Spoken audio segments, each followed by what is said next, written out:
5G बहू। सुमित्रा जी का बेटा था अमित और बहू का नाम था अमृता। सुमित्रा जी की बहू की बातें सुनकर ऐसा लगता था कि जैसे वो बहुत इंटेलिजेंट है, क्योंकि उससे कभी भी कोई भी सवाल पूछो फट से जवाब दे देती थी। अरे भाई, उसके जवाब से तो गूगल भी पीछे रह जाता था। और इसलिए कम से कम सुमित्रा जी के घर में तो किसी को भी गूगल की जरूरत ही नहीं पड़ती थी।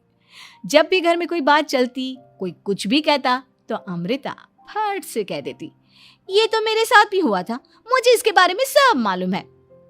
एक दिन सुमित्रा जी अमित और अपनी बहू अमृता के साथ अमित के बुआ जी, फूफा जी यानी कि मुकेश और उर्मिला जी के यहाँ पर मिलने के लिए गए। अरे बहुत अच्छा किया अमित बेटा, इतने दिनों के बाद आए हो तुम। हाँ सुमित्रा भाभी, कभी तो आ जाया करिए अपने बच्चों को लेकर। आपकी बहू के आने से तो हमारे घर में भी रौनक आ गई है। वो क्या है ना, अमित ऑफिस के काम में बहुत बिजी रहता है, इसलिए उसे तो वक्त ही नहीं मिल पाता। अच्छा, लगता है नौकरी काफी मुश्किल है अमित की। अरे नहीं फूफा जी, ऐसी कोई बात नहीं है। आप तो जानते हैं ना प्राइवेट जॉब में कितना काम होता है। अरे कोई समझे ना समझे, मुझे तो पता है प्राइवेट नौकरी में इतना काम करना पड़ता है कि इंसान की आफत आ जाती है। लेकिन बेटा, तुमने तो कभी जॉब की ही नहीं, तुम्हें कैसे पता? अरे जॉब नहीं की तो क्या हुआ मम्मी जी, सब जानती हूँ मैं। सबसे पहले ऑफिस में जाओ, वहां पर अपनी एंट्री डालो, उसके बाद दिन भर सिस्टम पर बैठकर काम करो। चारों तरफ कैमरे लगे होते हैं, आप अपनी नजर इधर की उधर नहीं कर सकते। उसके बाद दिन भर बॉस की चिक चिक सुनो, वो अलग से।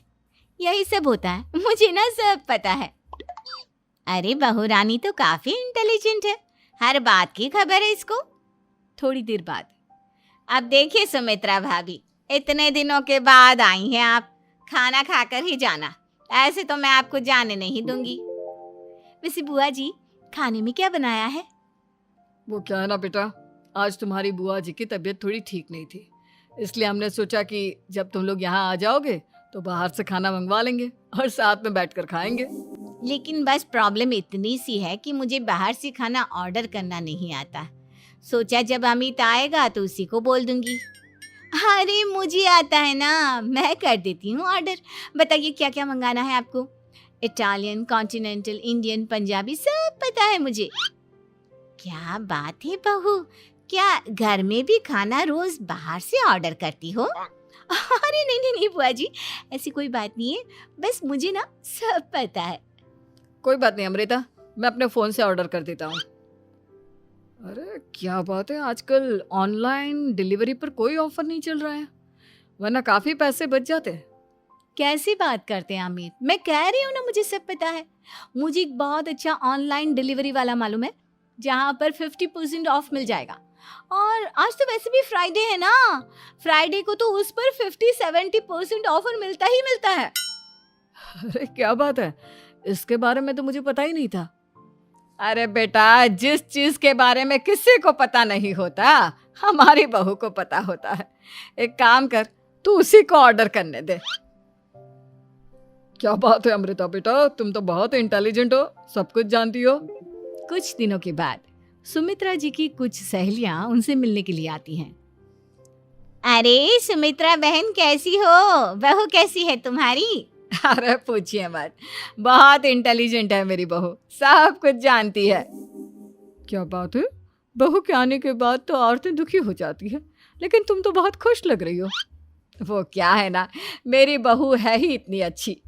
अरे तो बुलाओ ना, हमारे साथ बैठेगी, बातें करेंगी तो हमें भी अच्छा लगेगा। सुमित्रा जी अमृता को बाहर बुलाती हैं और उसके बाद सब लोग बातें करने लगते हैं। क्या बताऊं, कुछ दिनों से घुटनों में इतना दर्द हो रहा है कि चला भी नहीं जाता। अब बुढ़ापे में तो ये सब चलता ही रहता है, क्या कर सकते हैं। आंटी जी, आप योगा करिए, योगा और साथ में ना काले तिल खाया करिए, आपके घुटनों का दर्द भाग जाएगा। लेकिन तुमको ये सब कैसे पता बेटा? अरे मेरे भी घुटनों में दर्द होने लगा था, मैंने योगा किया और काले तिल के साथ गुड़ मिलाकर उनके लड्डू बनाकर खाए, एकदम ठीक हो गए हैं मेरे पैर। अमृता, ये तुम क्या कह रही हो? इतनी कम उम्र में तुम्हारे पैरों में दर्द कैसे हो सकता है? अरे मम्मी जी सच कह रही हूँ, एक बार अगर कोई ये नुस्खा अपना लेना बस मजा आ जाए। ठीक है बेटा, अगर तुम कहती हो तो मैं ये करके देखती हूँ। मुझे सब पता है आंटी जी, ये मेरे साथ हो चुका है, इसीलिए तो बता रही हूँ मैं आपको, ऐसे नहीं बताती किसी को।